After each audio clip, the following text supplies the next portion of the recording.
Let's see how to put these parts back in place. Tensioner, it's a white model. It's missing a small U spring that keeps the thread, so you may have that spring on top of it. I'll show you how to put them back in place, how to remove them too, and how to put correctly the knob at the correct position back in place. There's a trick. If you didn't do it when you did remove things, don't worry, I'll explain how to put it back in place. Now this one has a slot screw, so flat screwdriver in the middle, and it's covered by this plate with the indication the arrow will sit at the top. There was a bit of glue underneath between this plate and the screw. You may want to use maybe a box cutter to just detach any plate that sits on top of the screw, and then at the end just put some glue, put it back in place in this order. So this is just goes like this, and then you start from here, and this is the last piece, which basically goes against the machine itself. Notice also the position, the top side of this, it's as it looks towards you when you put them back in place. So you may see this washer, it has a concave face which sits against the screw. This one also a bit of convex face, actually upwards, and we'll go in there. My model has this kind of washers, which are actually the stops. They sit at a fixed angle, and you may see that there is a flat side here because the stud here has flat sides, and also a slot in the center. Perhaps you can tell there is a slot in there. So basically these are fixed because of the flat side. The tip will point to about 10 a.m. if you want. This is the gear, has a thread inside. This is basically what adjusts the tension, so this will rotate. I'll explain in a moment. The knob has a tab inside which will go inside one of those spaces and will rotate this thing. Okay, put the knob at 0. Spring, notice again how it sits in there, and then we have this which goes with the centerpiece inside the slot. Again, this is also a fixed washer which keeps the spring. We'll see in a moment. This is the first and the second pressure plate for the thread. No grease whatsoever here, my friends. So I found some grease actually between these washers and the knob, but also on this pressure plates. No, please don't do it. Get alcohol, rub everything inside, remove any grease, because there should be no grease in there. Some people don't know. So again, this sits like this, and this one, the last one, sits against this piece. Let's just put them back in place, and this is the end piece. Notice there is a spring in there.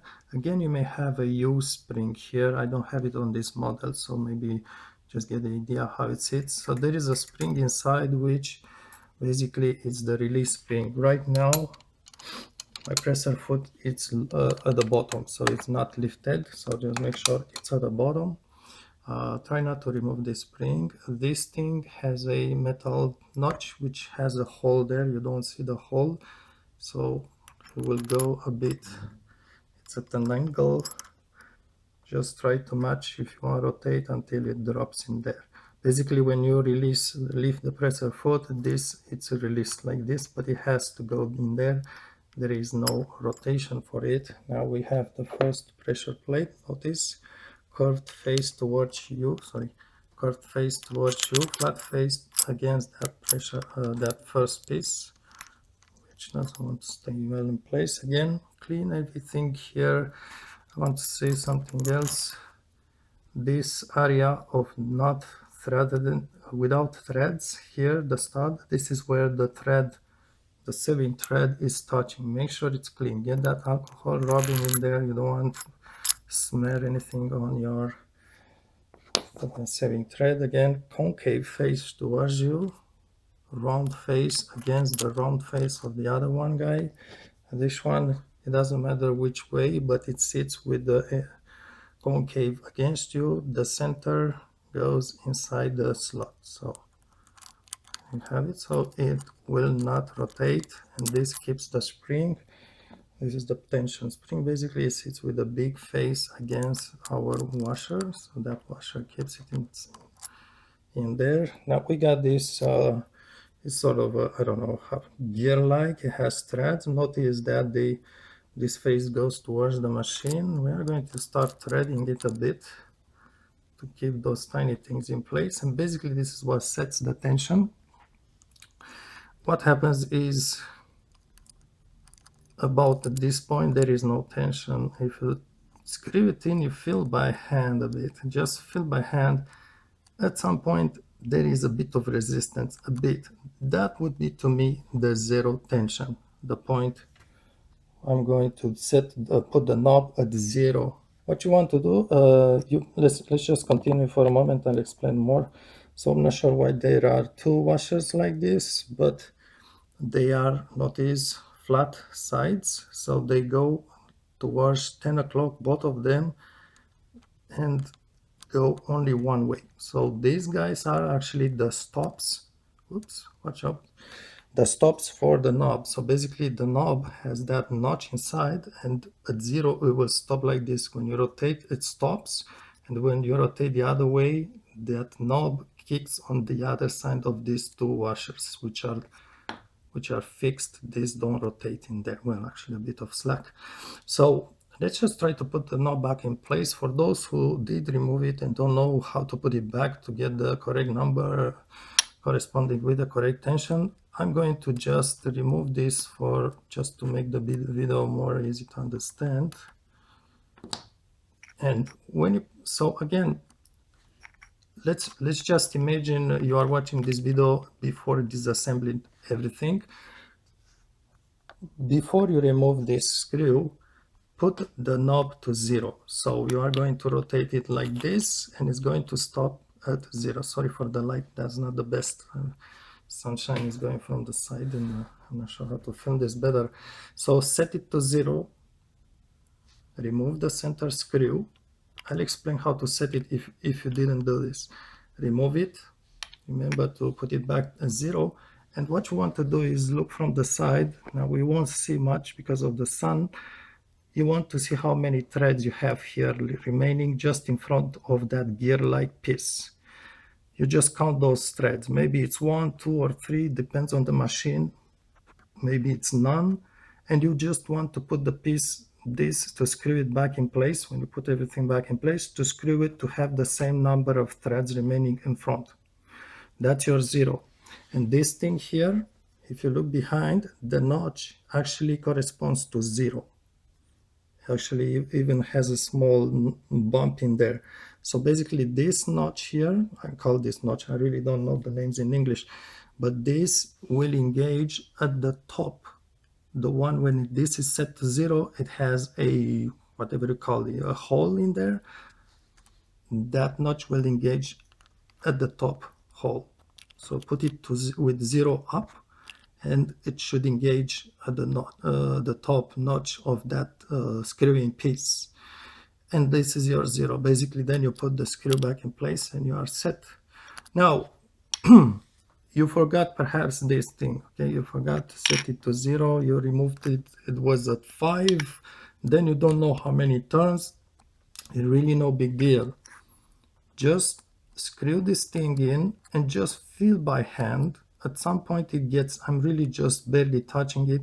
At some point it gets a bit of pressure in between the plates. You can actually even try to unsqueeze the plates if you want to detach them from each other. Feel the tension.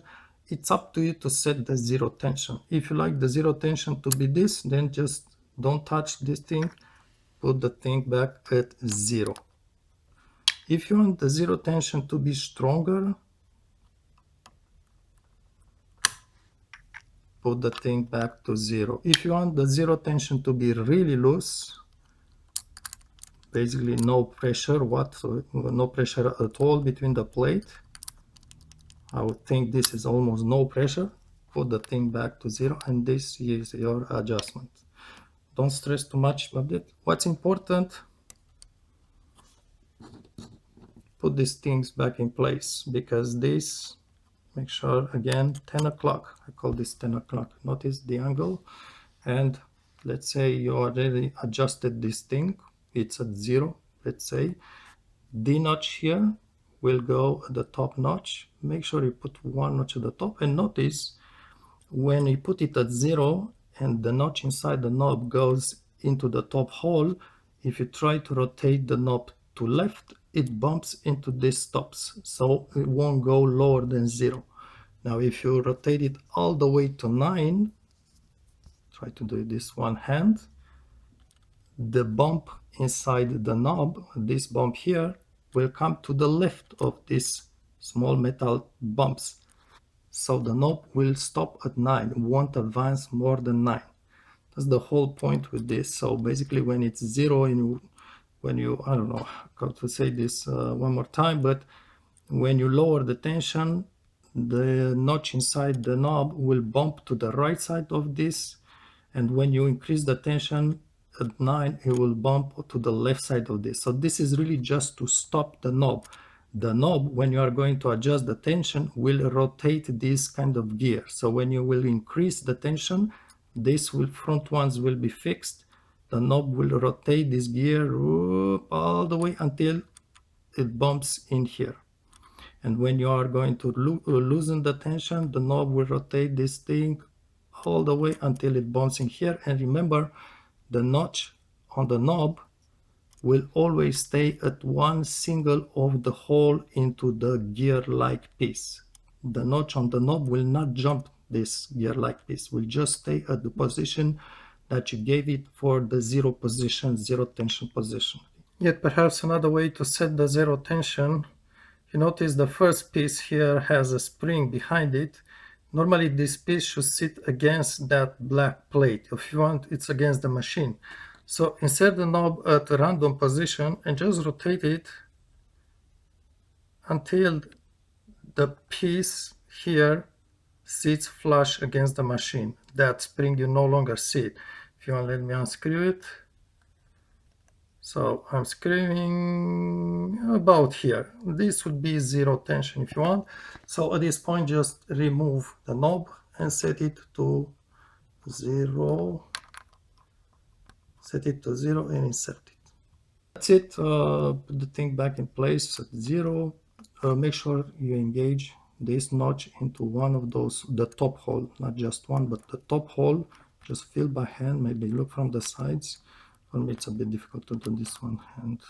You notice I couldn't put the knob back in place because the piece that sits against the machine had rotated while I was filming, and the notch, the metal notch, was not engaged. It's this notch, the hole, it's actually the bottom. So at the end, if something goes wrong, make sure this piece goes flat against the machine, because of the spring will try to stay away from the machine, and maybe you are going to touch it and rotate it, and then you cannot push everything back in place. So make sure before placing the knob that this thing, plate, whatever you call it, sits really against flush with the machine. Don't forget these washers, at least on this model. Notice how this sits. This is important. Concave face, this is the first washer that goes, this goes first and this goes on top of it. Notice the concave face, it's important if you have the same model, because it will rub behind the screw, the locking screw, and will prevent this kind of edges, will prevent this to unscrew by itself. So it's like a lock washer, this one. Again, you may have a different model, but it goes, notice how it sits, it's like a cup, that's how it goes in there. Important, otherwise it will unscrew by itself. When you install the last washers here, put the machine on the side, just still the sewing machine on the side, and just drop them in there. It's much easier. And also pay attention, because this washer has flat faces to engage on the stud only on one position, and it has to be like this. If it's not fully engaged in there, when you are going to screw in this screw, you are going to crush this washer, bend it, and the screw will not fully be seated. So double check, put the machine on the side, drop this inside, and double check it's engaged correctly, it slides into the stud, then only just screw in this knob. How much you should tighten this screw? Actually, it's a bit tricky. First, make sure the knob is at about lowest setting, 0, 1, 2. It should be easy to turn. And start tightening with your right hand. Put a screwdriver, go slowly, and with the left hand, keep wiggling the knob. And the moment when you feel the knob gets a little bit notchy to rotate, a little bit harder to rotate, stop. This is your tightening point. It's not going to be really tight, actually very slightly tight only, but remember that you have that washer which keeps it from breaking loose. Also, if you happen to have to tighten this very strong before watching perhaps this video, if you really tighten it down with force, you have crushed that washer inside. So you may want to actually replace that washer first, put a new one, and then start tightening down again. And again, really, you need to feel the knobs at the normal tension, very light to rotate at the lowest tension especially. Don't worry, again, make sure you glue the piece, cover piece, whatever it looks on your machine. Mine has this arrow pointing at noon.